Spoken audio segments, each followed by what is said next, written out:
तुम्ही पाहत आहात MCN न्यूज मराठी। खामगाव अकोला महामार्गावरील एका धाब्यासमोर मंगळवार दिनांक 20 जानेवारीच्या मध्यरात्री सुमारे 12:30 वाजता भीषण अपघात घडला। भरधाव कार जड वाहनावर आदळल्याने झालेल्या अपघातात एक युवक जागीच ठार झाला असून दोघे गंभीर जखमी झाले आहेत। या अपघातात शेख समीर शेख अनीस वय 27 वर्ष राहणार बडे प्लॉट खामगाव याचा जागीच मृत्यू झाला, तर नाफे खान, वखार खान, राजू खान, कासम खान हे दोघे गंभीर जखमी झाले आहेत।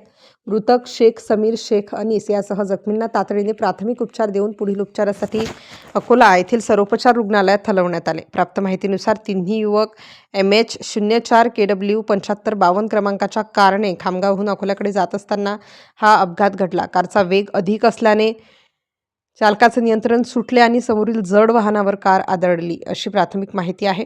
हा अपघात इतका भीषण होता की कारचा अक्षरशः चुराडा झाला। अपघाताची माहिती मिळताच पोलिसांनी घटनास्थळी धाव घेत पंचनामा केला।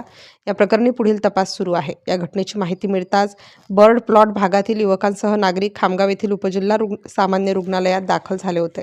अपघातात ठार झालेला शेख समीर शेख अनीस या युवकाचे शवविच्छेदन करण्यात आले। शवविच्छेदन गृहासमोरही नातेवाईक आणि त्याच्या मित्रमंडळींची मोठी गर्दी दिसून आली। मंगळवारी दुपारी शोकाकुल वातावरणात शेख समीरवर अंत्यसंस्कार करण्यात आले। MCN न्यूज मराठीकरिता शेख अजीज मोहम्मद, खामगाव।